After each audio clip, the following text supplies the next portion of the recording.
እናችሁ ባለፈ ቀን የአፋርን ባህል አይተን ነበር። ዛሬ ደግሞ ሲዳማን እንመልከት። አንደኛ የእንግዳ አቀባበል ባህል በተመለከተ ነው። ሲዳማዎች ክብርና ጨዋነት። እንግዳ በሲዳማ ባህል ትልቅ ቦታ አለው። ታላቅ አክብሮትና በደስታ እንግዳ ይቀበላሉ። የምግብ ማቅረብ ስነ ስርዓት፣ ምርቃት፣ የእድሜ ባለጸጋ አባቶችና እናቶች እንግዳውን ርቀው ያስገባሉ። ሁለተኛ የምግብ አሰራራቸውን በተመለከተ የሲዳማ ባህል የምግብ አሰራር እህት እንደሚከተለው አቅርበዋለች። ተከታትለን እንመልከት። ባህላዊ ምግቡ በገበታ እቃዎች ደምቆ ይቀርባል። በጥልቴ፣ ሻቆ፣ ሻፌታ፣ ሰፌድና ሌሎችም የማቅረቢያ እቃዎች ናቸው። እነዚህ የገበታ እቃዎች የሚሰሩት ከሸክላና ከሰንበሌጥ ሲሆን ከመጠን አኳያ ትልቁ ሻቆ፣ ቀጣዩ ሻፌታ ይባላል። ጥልቴ ከሻፌታ አነስ የሚል ሲሆን የዕለት ተዕለት ምግብም ይቀርብበታል። ሻቆና ሻፌታ ግን በድግስ ላይ ማለትም በፊቼ ጨንበላላ፣ በተለያዩ በዓላት፣ በቤት ምርቃት፣ እርቅ ስነ ስርዓትና ሌሎችም በመሳሰሉት ዝግጅቶች ላይ ምግቦች ይቀርቡበታል። ሶስተኛ የሙዚቃ ባህላቸውን በተመለከተ ነው። የሙዚቃ ባህላቸው ይመስላል።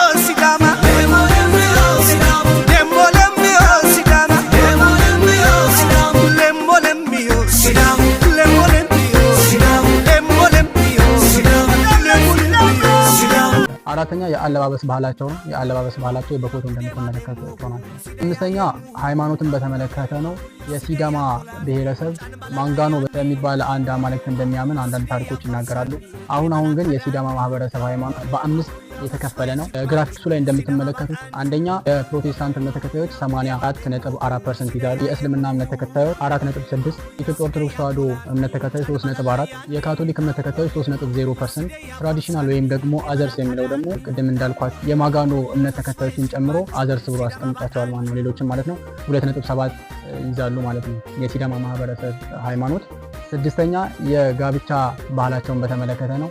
የሲዳማ ማህበረሰብ ጋብቻን ሲያካሂድ በወላጆችና በሽማግሌዎች ፍቃድ የሚደረግ ሲሆን ሌላኛው ደግሞ ጥገት ነው። ጥገት ማለት የወተት ላም የሙሽሪት ቤተሰቦች የወተት ላም የመስጠት ባህል አላቸው። ልክ ከቤቷ ስትወጣ ሙሽሪቷ ቤተሰቦቿ ደግሞ ትዳሯ ስኬታማ እንዲሆን በማለት የወተት ላም አብሮ ይሰጣታል። ሌላኛው ደግሞ ኮንሶ ነው። ወጣቱ በራሱ ምርጫ ሴቷን አባብሎና አታሎ የሚያገባት ባህል ነው። ይህም ማለት ያለምንም ድግስ፣ ያለምንም ሽምግልና፣ ያለምንም ወጪ ዝም ብሎ ያማብላትና ቀጣ ማስገባት። ሌላኛው ሃሎ ነው። በሲዳማ ማህበረሰብ ባህል መሰረት ወጣቱ የሚወዳትን ልጅ ቤተሰቦቿ ቶሎ ብለው ሊያጯት ከሆነ በፍጥነት የሀገር ሽማግሌዎችና ሃይማኖት አባቶችን ሰብስቦ በድንገት ቤቷ ይሄዳል። ዛኔ የሙሽሪት ወይም ደግሞ የልጅቷ ቤተሰብ እምቢ ማለት አይችሉም። ማለትም ግዴታቸው ነው። በቃ እወዳታለሁ፣ ላገባት ፈልጋለሁ፣ ለሌላ ሰው አትስጡብኝ ብሎ የሀገር ሽማግሌዎችና ሃይማኖት አባቶች ይዞ ከመጣ ምንም ማድረግ አይችሉም። ቤተሰቦቿ ቀጥታ ለወንዱ ያጩለታል ማለት ነው።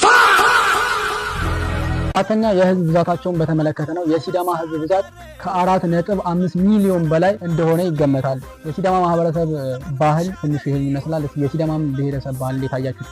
ኮሜንት ላይ ጻፉልኝ። በቀጣይ ደግሞ የሀዲያን ይዤላችሁ እመጣለሁ። ቻናሌን ሰብስክራይብ፣ ቪዲዮን ላይክ በማድረግ ጠብቁኝ። ይመሻችሁ።